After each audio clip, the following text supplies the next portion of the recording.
Olá, você que nos assiste aqui pelo YouTube, pelo Spotify, pelas redes sociais.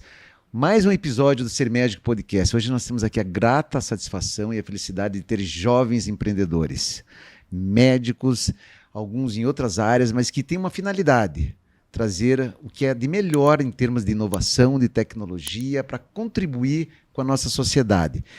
Nós temos aqui o Vitor. Vitor, seja muito bem-vindo. Muito obrigado, doutor.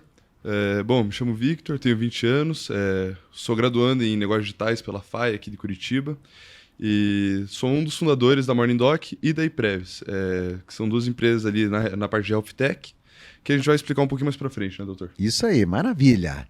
José, por favor. Muito obrigado, doutor. Primeiro, agradecer aí a oportunidade de poder estar conversando aqui com Bacana. você. Eu sou o José, assim como o Vitor, eu também sou graduando em negócios digitais. Sou amigo do Faisal ali há bastante tempo também. E nós estamos nessa jornada, tanto da iPrevis quanto da Morning Doc, juntos aí, já faz um tempinho. Seja bem-vindo. Muito obrigado. Vamos lá, Faisal. Bom, doutor, primeiro agradecer o convite, né, de participar do Ser Médico. Vários colegas aí já participaram e sempre com ótimas histórias.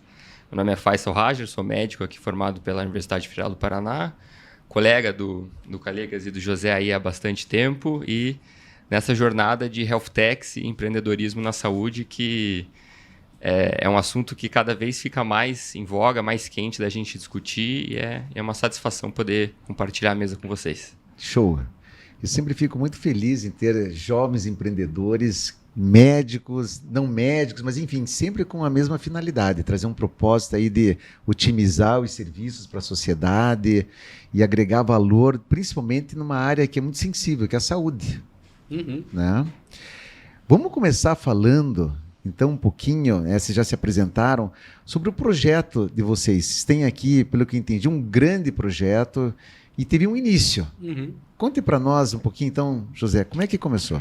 O começo de tudo foi quando a gente começou a se reunir na faculdade. O nosso curso de negócios digitais, ele tem uma proposta já para estar trabalhando com startups. Então, ele pega os alunos... Onde é que é? Vamos fazer aqui um merchan. Onde é que é esse curso? Qual Na curso FAI. que é? Na FAI? A FAI, Centro Universitário aqui de Que Curitiba. bacana, parabéns à FAI, até pela iniciativa de ter um curso assim, né? É um curso inovador, agora já foi aprovado no MEC também com nota 5. Então, nós já estamos finalizando ali, estamos no último ano, um curso novo. A primeira turma se formou agora esse ano.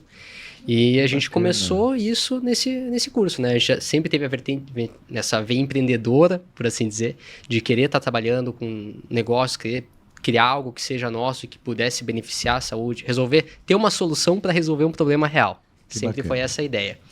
E a gente teve essa oportunidade de começar um projeto em conjunto. O Faisal trouxe para a gente uma ideia que ele teve, né? Ele já estava empreendendo, eu também já tive outras empresas antes. E aí ele trouxe essa ideia da gente trabalhar na área de medicina preventiva, que foi da onde surgiu a iPrevis. Que foi o início. Foi o início de tudo. Temos uma Que ideia. É um tema extremamente importante, porque é muito melhor você prevenir do que tratar depois algo que aconteceu, né? Melhor prevenir do que remediar, né, A doutor? ideia é excelente, hein? A grande ideia da iPrevis foi, na verdade, trazer conceitos de automação em medicina preventiva. Uhum. A gente sabe que o Brasil tem proporções continentais, a gente... Dentro do SUS, a gente tem o maior sistema de saúde do planeta. Nenhum sistema de saúde, seja americano, europeu, atende 200 milhões de pessoas e atende com qualidade, a gente pode falar que o SUS atende, né? Claro, tem suas dificuldades, mas ele consegue atender, oferecer serviços complexos e de todas as áreas. E a prevenção, ela atua tanto de forma mais sistêmica, organizando o sistema de saúde, prevenindo custos desnecessários, mas também de forma a oferecer saúde ao indivíduo. Então, não só de forma populacional, a gente entende que a prevenção é importante para o indivíduo. A gente sempre, nas próprias aulas de saúde populacional, de estatística, a gente sempre vê a chance, a sensibilidade, a acurácia de algum método, mas para aquele indivíduo, para aquela pessoa é 100% dos casos. Aquela pessoa que fica doente, que tem um infarto, que tem alguma condição que poderia ter sido prevenida, seja com 5, 10 anos de ação, a gente sabe que ela voltaria atrás e faria diferente. Então a gente queria oferecer isso de forma mais sistêmica, mais organizada e utilizando automação para atingir mais pessoas. Então a gente queria importar esses algoritmos, e a gente importou do US Task Force, que é o maior órgão hoje no mundo de prevenção, para atuar de forma no point of care do dia a dia do médico. Eu até, assim, a gente sempre discute algumas pautas, eu não ia aprofundar muito, mas você tocou num assunto que me deixou um pouco até, assim, me provocou, né? Que eu gosto muito, que é a questão de dados na saúde. E depois isso tem uma ligação muito direta com a interoperabilidade do sistema de saúde, que é muito difícil. Eu acho que são 2 grandes pilares das health techs hoje em termos de prevenção, né? Porque é muito disperso, é muito... Primeiro você não consegue captar dados legítimos, vamos dizer assim, dados fidedignos, né? Que dá uma acurácia do resultado, e outro é você interligar tudo isso, é muito complicado. Vocês conseguiram chegar muito perto disso, assim, de uma certa forma, dentro da automação que você falou? A parte de automação, ela lida muito com dados, né? Hoje a gente sabe que dados em saúde são o futuro. É o futuro. Né? A gente, tanto da forma preventiva, de você traçar curvas de tendência, montar regressões para prevenção de medicina personalizada e tudo isso. Se a gente olhar, por exemplo, 2016, saiu o último levantamento. Em 2016 foram em torno de 111 milhões de reais investidos em health techs no Brasil. Em 2021 já foram 3 bilhões. A grande parte desse investimento é para a área de dados em saúde.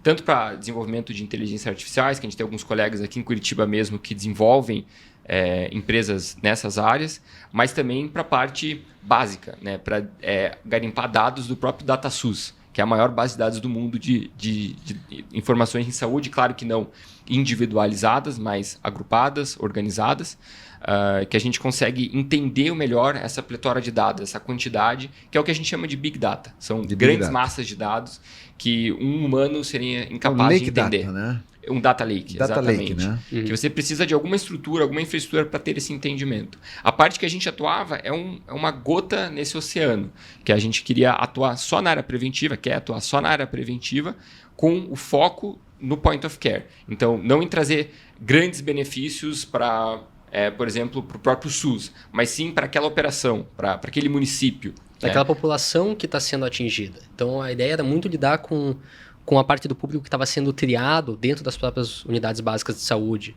né? Poder facilitar essa tomada de decisão clínica para melhorar essa atenção para a prevenção também, né? Porque a gente sabe que a longo prazo, do município, é uma grande economia. Que todos ganham, né, com esse tipo de serviço na área de prevenção. Que o mais importante é, lógico, o indivíduo, né, que é a saúde dele, mas o sistema como um todo, em termos de economia, claro.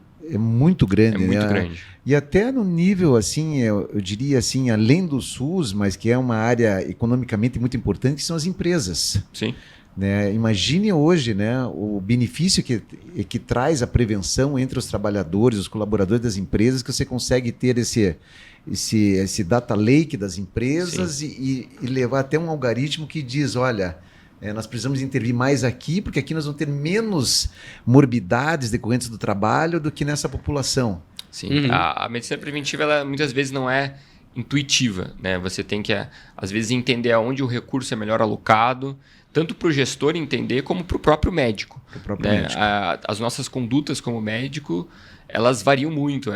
Cada novo guideline a gente tem que se atualizar. Mas se você pensa numa medida populacional, que você vai informar todo um corpo clínico, né, do país inteiro, você tem que ser estratégico. Né? O NHS lá no Reino Unido, ele pensa muito assim, é um sistema em que foi inspirado o SUS, né? Mas o SUS, claro, tomou o seu próprio caminho, mas o NHS, o National Health System de lá, ele pensa muito nisso. Às vezes ele não indica a melhor conduta para o indivíduo, mas a melhor conduta para o corpo de indivíduos, para o grupo, porque vai ser melhor para todos. Porque se eu consigo tratar um paciente com a melhor medicação e mais cara e tem que deixar outro sem tratamento, é melhor que eu ache um tratamento comum, que seja talvez a segunda opção de tratamento, segunda linha de terapia, mas que vá atender toda a população. Então, muitas vezes ela não é intuitiva, mas ela é muito interessante de analisar com dados, porque ele permite essas conclusões não lineares, né? Que bacana. Voltando, então, né, dentro do nosso milestones aí, do timeline. Como é que daí vocês chegaram até hoje com o desenvolvimento das empresas? Bom, a gente começou trabalhando com a Empreves, nós Tá. montamos nosso MVP, nós começamos a testar, atingimos médicos ali em mais de 10 estados no Brasil, possibilitando ali a gente avançar com a tecnologia, avançar com a nossa plataforma, né? Foi algo que a gente começou a direcionar e utilizar também na faculdade, para as pessoas poderem ver o trabalho que a gente estava fazendo. E a gente conseguiu chegar até no Rocket da RPC, então conseguimos Aí, ó, apresentar. só isso já valeu, né? Já, Uma experiência com dentro certeza. desse mundo das startups. Com certeza. Foi tão interessante que o que a gente mais angariou ali não foi apenas uma visibilidade, você poder estar numa grande emissora, mas também o networking que a gente conseguiu juntar aí. com outras empresas que também estavam fazendo um bem ali social. Não é à toa que o nome da órbita que a gente estava é Vida, né? Então a gente estava com pessoas que também buscavam tá indo nessa jornada. E com a Empreves, como a nossa ideia era, por exemplo, atingir o Sistema Único de Saúde, a gente começou a conversar com municípios, começamos a ir além nessas conversas para tentar implementar de uma forma única.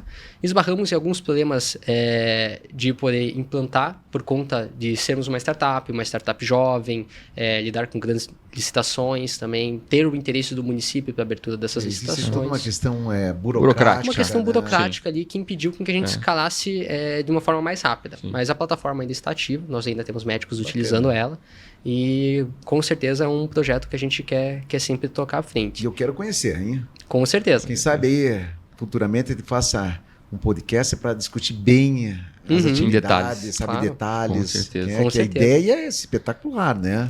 Vocês estão de parabéns, E a ideia é muito bacana. A ideia que veio tudo era mais poder ajudar o médico e manter o médico informado.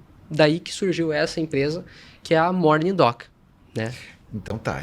Daí agora veio, Esse vamos dizer novo assim, projeto. o bebê, Aham. né? Que é assim a menina dos olhos hoje de vocês, que é A Morning Doc. a Morning Doc. Morning Doc. Já tem essa brincadeira de bom dia, doutor, né? Que é Então justamente... conte para nós um pouquinho como é que funciona. Bom, a Morning Doc ela é uma newsletter, né? É uma plataforma que a gente desenvolveu completa, mas ela funciona em formato de newsletter, então as pessoas podem se inscrever. E nessa É newsletter... por assinatura? É por assinatura. Tá. Então a pessoa paga mensalmente e ela recebe toda semana o É semanal. semanal, os principais artigos da sua área, resumidos de forma concisa, né? Tendo toda uma acurácia ali e um respaldo feita uma científico. curadoria. Feita uma curadoria para a gente poder olhar, ver quais que são os artigos que são interessantes para as mais diversas áreas ali que a gente atende hoje dentro da Morning Doc e encaminhar para o médico semanalmente. Então, toda quinta-feira, às 6 horas da manhã, ele recebe no seu e-mail os artigos da área que ele escolheu, normalmente da área que ele atua, que já vêm resumidos para ele poder ler ali em menos de 5 minutos, ele já consegue identificar quais artigos ele quer conhecer ou não. José, só fazer aqui uma pausa para o pessoal que nos assiste, que está entrando no mundo da saúde, e às vezes não são profissionais já. Existem muitas informações hoje em dia na área de saúde e que isso faz até um conceito assim de obesidade cerebral das pessoas e dos médicos também. Nós estamos sujeitos a isso, porque a cada dia publicam artigos, às vezes de revistas com uma classificação não tão boa, mas que nos chegam, sabe? A gente começa a não ter tempo para fazer uma análise do que realmente é importante para a gente entregar para o nosso paciente o melhor, né? E até para discutir no meio científico, através de congressos, o que realmente é importante. E eu vejo que a Morning Doc tem isso como ideia, você fazer essa curadoria, selecionar o que existe de mais atual dentro de uma classificação, né, de artigos, e além do que o médico precisa, mas uma classificação, né, de um rating que eles chamam, para que o médico sinta-se assim, olha, eu estou lendo o que existe de mais atual no mundo. Exatamente. Não importa a região e não importa a revista. Lógico que eles vão selecionar pela classificação revistas que já têm um rating melhor. O início da Morning Doc, ele teve como assim, pedra fundamental você informar o médico com informação de qualidade. Então, só revistas indexadas vão entrar ali. E a tecnologia por trás é talvez o que é mais interessante, que a gente tem uma inteligência artificial que faz... É uma empresa de inteligência artificial, né? Sim, que ela faz essa analisa para a gente o que é de mais relevante, o de mais novo em determinada área. Então, a gente nutre ela com o que a gente quer saber. Até é o que a gente está descobrindo na plataforma, que tem muitos médicos que vêm pedir novas coisas para a gente, nichos, né? Por exemplo, o cannabis medicinal, que é um nicho pequeno, ainda que está crescendo muito no país. seja para diversas áreas, seja na pediatria, seja na reumatologia, na neurologia, em várias áreas, ela tem crescido. E a informação não está nos livros hoje, né? E é algo muito novo, né? Ainda está saindo muita pesquisa, não está se tendo quase uma muitos estudos. meta-análise, né? Então essa inteligência artificial, ela olha, a gente filtra hoje os artigos da PubMed, só da PubMed, só os que são indexados lá, sobre termos, sobre keywords. Não, né? Cochrane a gente não inclui ainda. Tá. Só se são revisões que foram analisadas em meta-análises que foram depois publicadas, né? Perfeito. Então essa inteligência artificial ela consegue entender o que a gente está querendo extrair de dado do PubMed. Então a gente pode informar, por exemplo, quero entender sobre um novo procedimento em cirurgia plástica, sobre algum tipo novo de sutura, um novo tipo de cicatrização, uma nova pomada para cicatrização. Isso a gente informa para a inteligência artificial, ela faz esse levantamento e nos traz esses artigos, que são então incluídos na nossa newsletter semanal das 12 áreas, acho que mais ou menos 12 áreas que a gente Então, segmenta. vocês conquistaram aqui um cliente. Tá? Eu vou ser cliente de vocês. Toda quinta-feira, às 6 horas da manhã, tudo que você tiver, vocês já sabem, eu faço muita rinoplastia. Hoje meu foco é a cirurgia do nariz.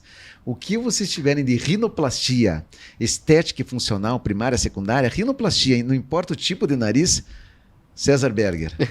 Com certeza. Pode me mandar lá que eu vou ser assinante de vocês. Com Tá na certeza. nossa caixa de e-mail. E é isso que a gente vê, assim, quando a gente conversa com... Se for possível. Com certeza. Quando a gente conversa com as diversas áreas, teve uma demanda muito grande de anestesiologistas, nossos colegas do centro cirúrgico, que o meu pai é cirurgião, não cheguei a comentar, né? Até foi o meu caminho para a medicina foi inspirado nele.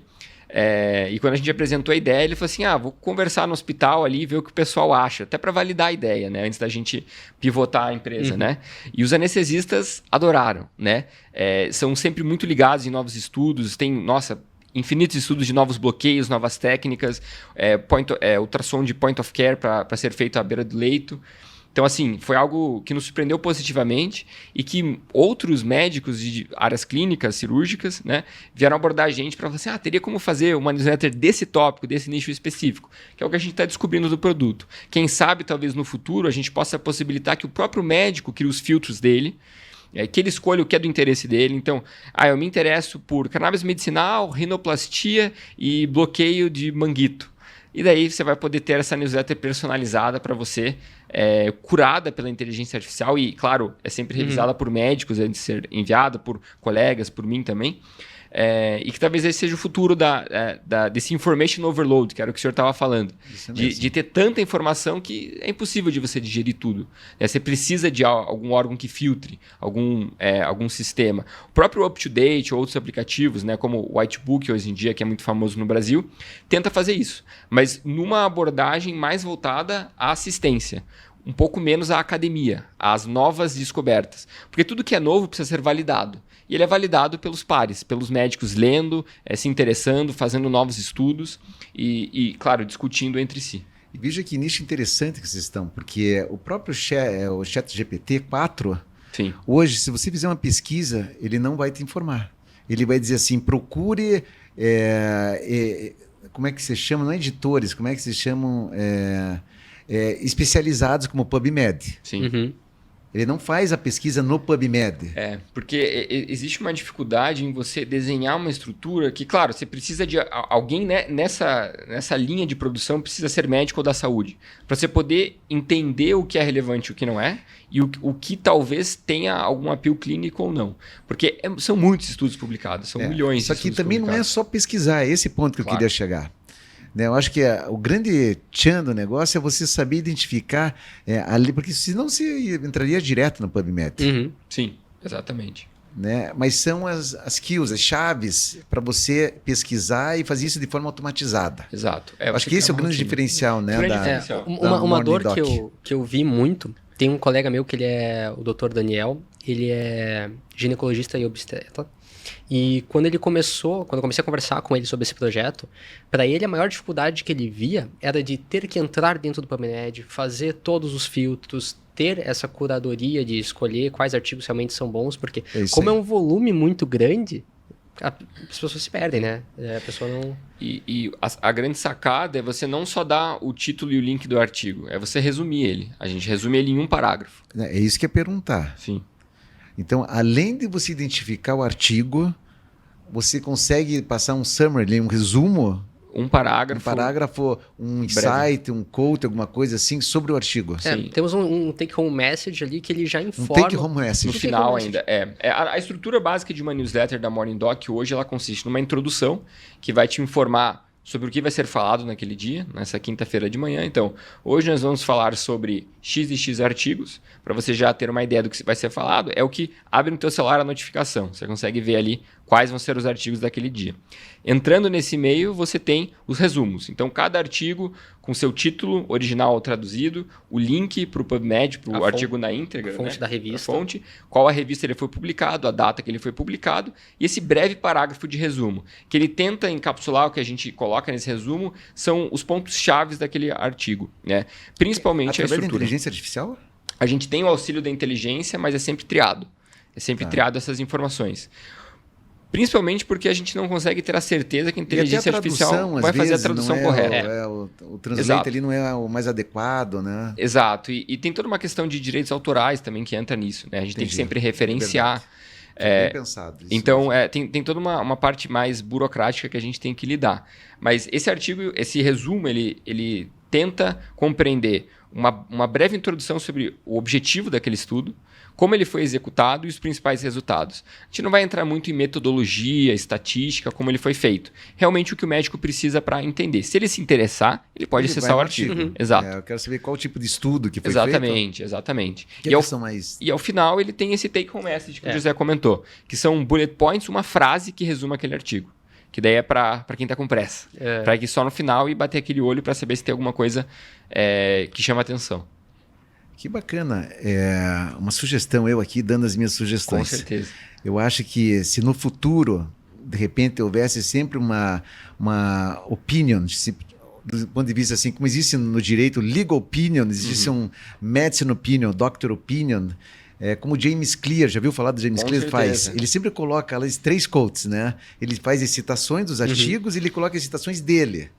Sim. Eu acho que isso ia trazer, sabe, uma notoriedade para vocês e também um enriquecimento.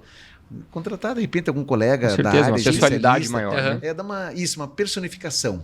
Com certeza. Muito legal, bacana. Olha, achei sensacional a ideia também. Parabéns. É interessante, Dor, que quando a gente começou a trabalhar com isso e utilizar a inteligência artificial dentro desse nosso projeto, a gente usou muito do que a gente já estava estudando e do que a gente já tinha visto, né? Eu e o Vitor, a gente até fez uma viagem nesse ano. Nós fomos para São Francisco. Então, a gente conseguiu conversar com diversas empresas grandes lá e a gente teve acesso a alguns funcionários do próprio Google que estavam trabalhando... Vale do Silício, vocês foram? No próprio Vale do Silício. Então, a gente estava conversando com o pessoal do Google que estava até lidando com o próprio MedPalm, que é uma versão de uma inteligência artificial voltada para a medicina.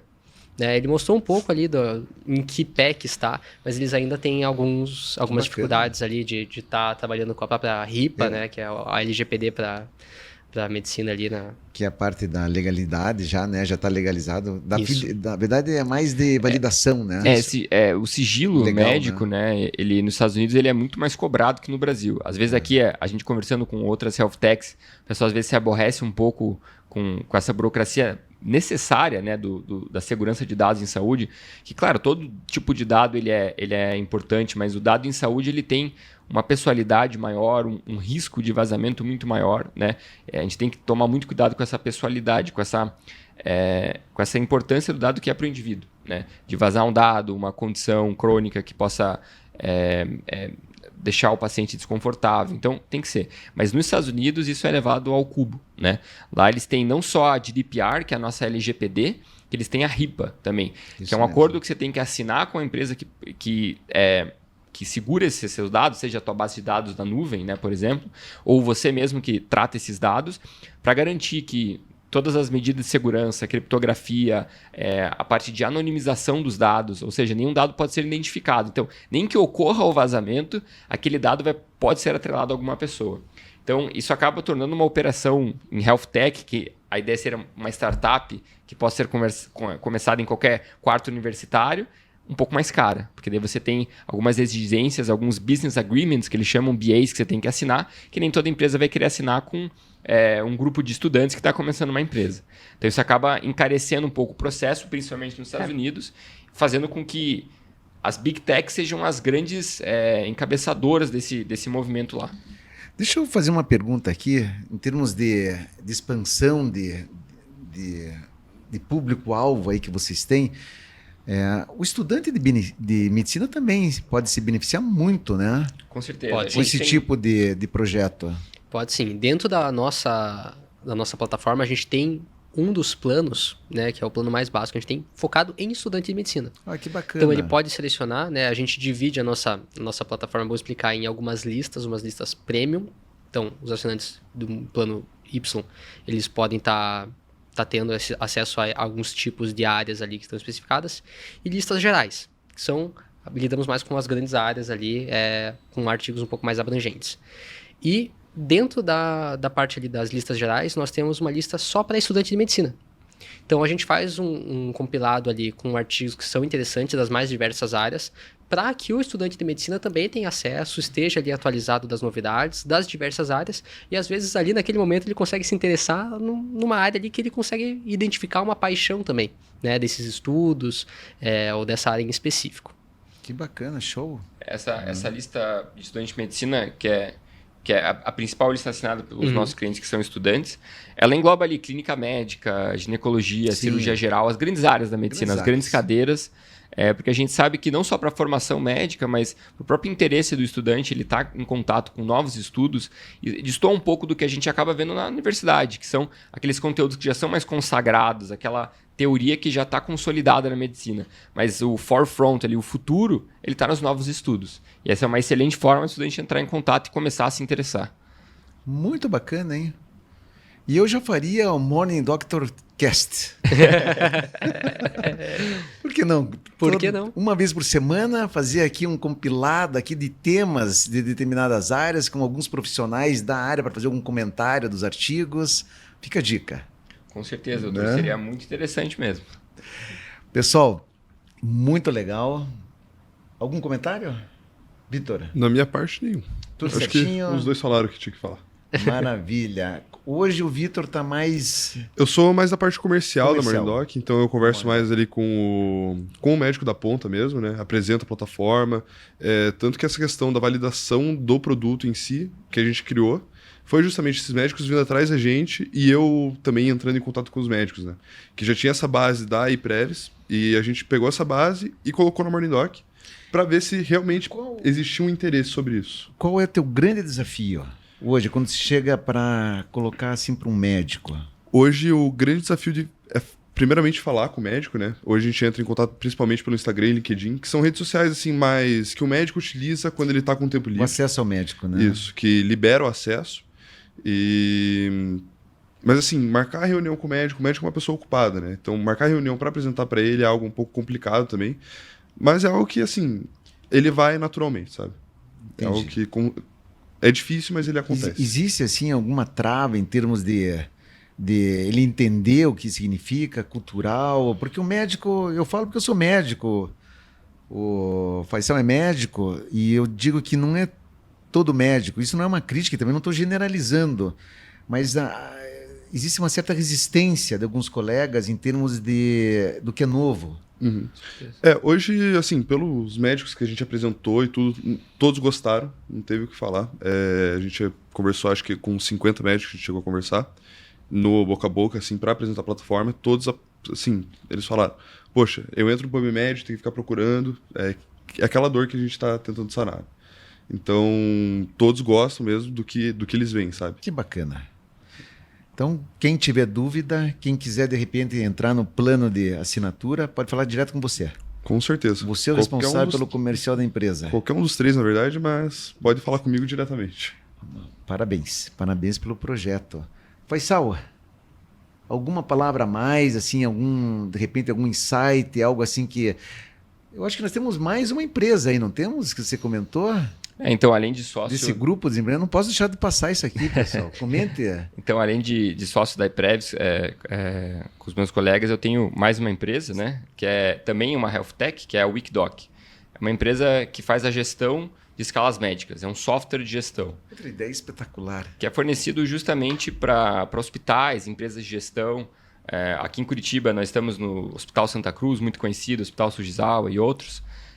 em que o médico ele tem um aplicativo para ele poder gerenciar a sua agenda de plantões e o hospital consegue gerar a escala desse médico. Então, consegue gerar uma escala para um pronto atendimento, uma escala de sobreaviso, uma escala de um PA pediátrico, e o médico ele é sempre avisado pelo aplicativo, ele pode fazer trocas de plantão, ele tem o seu controle de faturamento, tudo via app. Deixa eu fazer uma pergunta aqui. Porque plantão é algo complicado, né? Assim, a escala de plantão, sabe? Cada hospital tem a sua. Vocês conseguem ter essa margem de flexibilizar o layout? O layout não, eu diria assim, a logística dos plantões de cada hospital e mais. Segunda pergunta. Você pode responder na hora que você quiser. Que eu acho que seria assim o ideal, o mundo ideal, se existisse uma certa ligação, uma interoperabilidade de escalas. Pela troca e pela necessidade dos colegas, às vezes, de estarem, principalmente em plantões de clínica médica, eles já fazem parte do corpo clínico, mas eu estou hoje no hospital X e amanhã no hospital Y, só que eu quero trocar com o plantão do... Perfeito. Essa foi foi o nosso grande desafio, entrar nesse mercado de escalas médicas e nós como médicos e tendo colegas que dão plantões, a gente sabe que é um problema que não afeta só o dia a dia, mas afeta toda a família daquele médico. Exato. Né?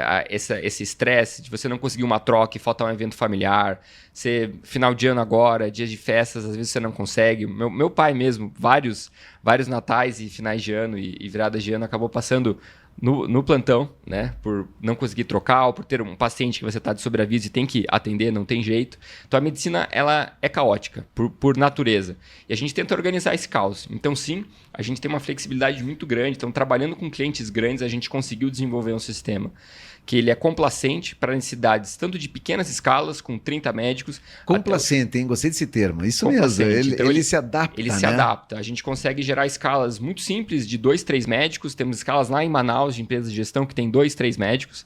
Até escalas com mais de 100 médicos aqui em Curitiba, em que os médicos conseguem fazer trocas, eles têm escalas de líder, escalas de contingência, que são só por demanda. Então, tem toda uma parte, um arcabouço de algoritmos para poder permitir que isso aconteça e o gestor tenha controle total, não só das escalas médicas, mas também desses dados. Ele é conectado a uma inteligência artificial que permite que o gestor tome as melhores decisões para poder alocar recursos de forma mais inteligente e poder tomar decisões informadas sobre aquele plantão. Quem é o profissional que mais atrasa, quem é o profissional que acaba... fazendo muitas trocas e acaba gerando confusão, quais são os dias da semana que tem mais trocas, ou seja, tem uma necessidade maior de você talvez aumentar o recurso para aquele dia da semana. Por exemplo, ninguém quer dar um plantão de noite na sexta-feira. Será que esse plantão não deveria ser mais bem remunerado do que um plantão tranquilo de uma terça-feira de manhã? E é isso que a gente tenta entrar. Vocês conseguiram conectar uma escala de um hospital com outro hospital? Ainda a gente não. tem... A nossa base é unificada. Ela é unificada, só que depende do hospital querer essa interoperabilidade. Tá. Mas o desenho da nossa estrutura de base de dados, aplicativo e sistema web, ele é 100% compatível. Ele permite. Vai do hospital querer habilitar isso ou não. Perfeito. Vocês conseguem também entrar na questão da remuneração, alguns dados financeiros do plantonista? Sim, o nosso grande diferencial hoje é a parte de faturamento. Até para gerar, essa seria a terceira pergunta na sequência, para gerar alguns indicadores ou uma planilha para que o gestor, seja não só operacional, mas até para passar para o financeiro, para a controladoria do hospital, possa... Sim, nosso sistema hoje da Wikidoc é 100% integrado com o departamento financeiro do hospital, com o setor financeiro. Hein? Então, ele consegue anexar a própria nota fiscal do plantão via aplicativo. Isso ele já tem ele já tem a previsão de faturamento daquele mês. E o que os médicos acabam elogiando o aplicativo é para ele ter um controle. Ele sabe, por exemplo, que naquele mês ele já tem 10 mil reais de plantões agendados, então ele não vai pegar mais aquele plantão extra. Ele acaba colocando mais na rotina do médico, mas é sim totalmente integrado com o faturamento. Pessoal, eu estou encantado aqui, porque nós estamos aqui com gênios do empreendedorismo. Eu vou dizer por quê. Como médico, eu posso dizer que nós temos alguns segmentos da medicina que são muito desafiadores, e eles estão atuando em 3 segmentos que, ao meu ver, são extremamente importantes, que é a prevenção, que é a questão da informação com curadoria do médico e a questão da grande dor, como foi muito bem colocado pelo colega aqui, pelo Faisal, que é a dor do médico que está recém-formado, do médico que precisa realizar plantões e tem toda uma questão familiar por trás. E que às vezes isso é até uma das maiores dores impeditivas de novos médicos chegarem no mercado, que são os plantões médicos, por causa da alta exigência que precisa em termos de cumprimento de carga horária, para poder. E eles abrem mão, às vezes, de uma estrutura familiar, de um tempo para poder trabalhar. Então, eu acho isso, não é só você empreender, é você empreender sabendo aonde deve empreender. Isso é um grande diferencial, parabéns. Eu acho que a mensagem aqui é para os novos médicos, até para os médicos que têm interesse de entrar na área do empreendedorismo. O Ser Médico Podcast é uma área que nós começamos, eu fiquei sabendo que você já encontrou até muito antes de nós, mas nós entramos justamente para abraçar esse lado empreendedor, além da medicina. Então é empreendedorismo e medicina. E eu acho que aqui nós temos muita sinergia, né? Em termos de conceitos, eu acho que isso foi muito bacana. José. Doutor, a única palavra que eu tenho aqui é agradecer novamente o convite e a oportunidade da gente poder apresentar essas... Venham mais vezes. Vamos detalhar um pouco mais as operações. Eu vi que você está muito envolvido com a parte operacional, né? Muito com a parte operacional. Qual que é o teu cargo hoje dentro da Morning Doc? Hoje em dia eu atuo como diretor mesmo. Eu faço a parte administrativa, financeira, atuo mais no controle operacional. E você também... que está na linha de frente ali, então. Você que é o gestor. Ajudando. O executivo. Exatamente. Da Morning Doc. Você é o comercial da Morning Doc? Você é o estratégico. Conselho médico. Conselho médico diretor. E tecnológico também. E tecnológico, né? Mas bacana. A gente tem que agradecer também a nossa equipe ali, que a gente tem uma sinergia muito boa, a gente tem uma visão decente do que a gente quer. Vocês são... Podemos falar um pouquinho de números? Claro. Vocês são em quantos nós hoje somos na Morning Doc? 5 hoje em dia. Somos nós 3, temos bem mais... enxuto, né? Bem enxuto. A gente desenvolveu essa equipe já em 5 desde o início, para a gente poder trabalhar bastante com as próprias pernas, com os nossos braços. A gente tem braço para poder estar executando. Já passaram pelo MVP? Já passamos pelo MVP. Você já tem alguma fase de investimento, pré-seed, seed? Já tem alguma coisa? Hoje em dia, a nossa empresa está em forma de tração. A fase é tração, que a gente chama, né? Então, o nosso produto está no mercado. Tá. Já tem uma remuneração, já monetiza. Já monetiza.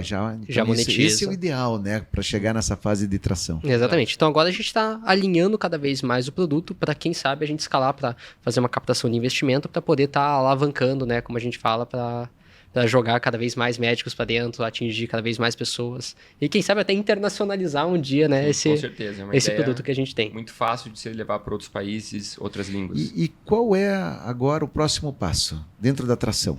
Bom, o próximo passo que a gente tem é realmente melhorando o nosso produto, entender a forma como o nosso cliente está absorvendo essa informação.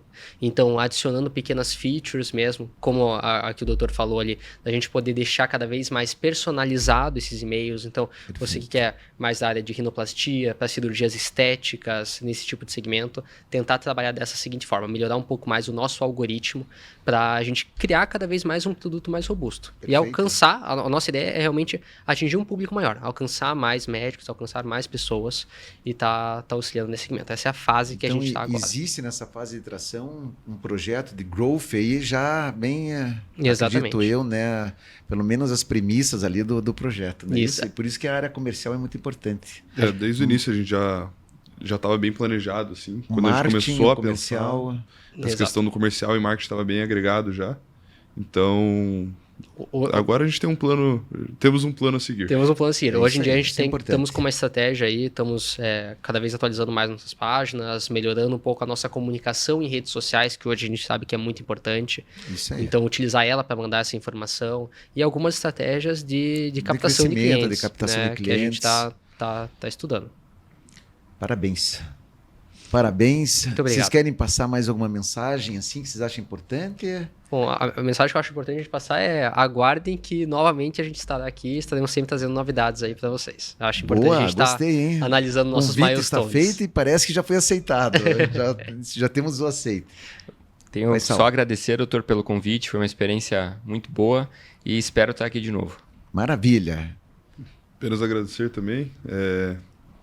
Eu sou mais novo daqui, a primeira vez no podcast, né? O Faisal já tinha, o José já deve ter participado de alguma coisa. Então, primeira vez, queria agradecer mesmo e apenas isso. Parabéns, saiu muito bem. Né? Eu acho obrigado. que sempre é. Eu falo porque a gente provoca aqui bastante, sabe? Eu sempre digo assim, sempre tem a primeira vez. Pessoal, muito obrigado. Obrigado a cada um de vocês. Obrigado pelo tempo de vocês. Eu quero agradecer a você, nosso ouvinte, que está nos ouvindo aqui pelo YouTube, Spotify, as redes sociais, os cortes, que são hoje cada vez mais importantes. Estamos também no LinkedIn. Não deixe de conferir este episódio e os episódios anteriores. Bora, pessoal!